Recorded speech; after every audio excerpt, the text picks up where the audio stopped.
وَلَقَدْ آتَيْنَا لُقْمَانَ الْحِکْمَةَ، اور یقیناً ہم نے لقمان کو حکمت سے نوازا تھا۔ اے بیٹے، تقوی کو اپنی تجارت بنا، بغیر سرمایہ کاری کے نفع ہوگا۔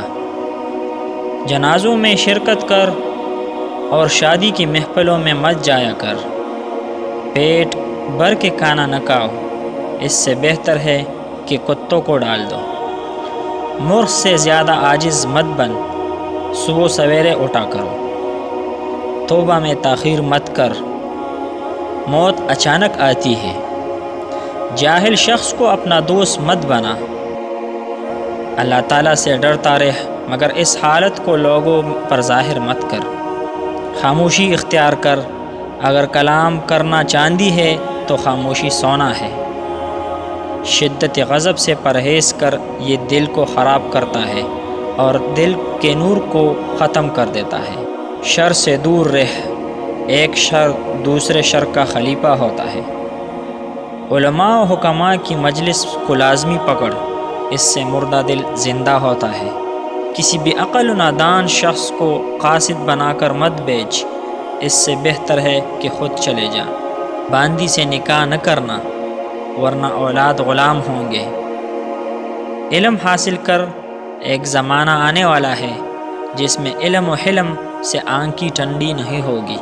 اپنا کھانا متقی اور پرہیزگار لوگوں کو کھلا، اہل علم و فہم سے مشورہ لیا کر۔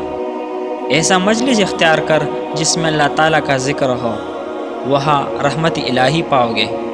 دنیا بحر عمیق ہے، یعنی بہت گہرا سمندر ہے۔ تقوی کو اپنی کشتی بنا لو اور ایمان کے سامان سے بھر لو۔ توکل کا لنگر بنا دے، ڈوبنے سے بچ جاؤ گے۔ میں نے بڑے بڑے پتھر اور لوہے اٹھائے ہیں، مگر برے پڑوسی سے ثقیل اور بوجھ والا نہیں پایا۔ میں نے بڑی تلخیاں چکھی ہے، مگر فقیری اور محتاجی سے بڑھ کر کوئی تلخی نہیں پائی۔ علم اور حکمت نے فقراء و مساکین کو ملوک و سلاطین بنا دیا۔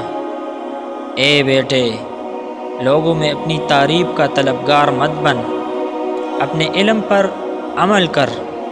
علماء و صلحاء کے سامنے دوزانوں یعنی باادب بیٹھا کرو۔ کسی سے دوستی کرنا چاہتے ہو تو اس کا امتحان لو، اس کو غضبناک کرو اور پھر دیکھ لو کہ وہ انصاف کرتا ہے یا ظلم۔ قرض سے بچنا، کیونکہ یہ ذلت ہے۔ دنیا میں اس طرح رہ کہ تیرا منہ آخرت کی طرف اور پشت دنیا کی طرف ہو۔ ہر وقت جب بھی موقع ملے تو دعا کیا کرو، قبولیت کا وقت معلوم نہیں۔ اللہ تعالیٰ سے اس طرح امید بھی نہ رکھ کہ وہ تجھے گناہوں پر جری کرے، اور اللہ تعالیٰ سے اس طرح خوف بھی نہ رکھ کہ وہ تجھے اللہ سے نا امید کرے۔ اے بیٹے، زمین پر تکبر سے مت چل،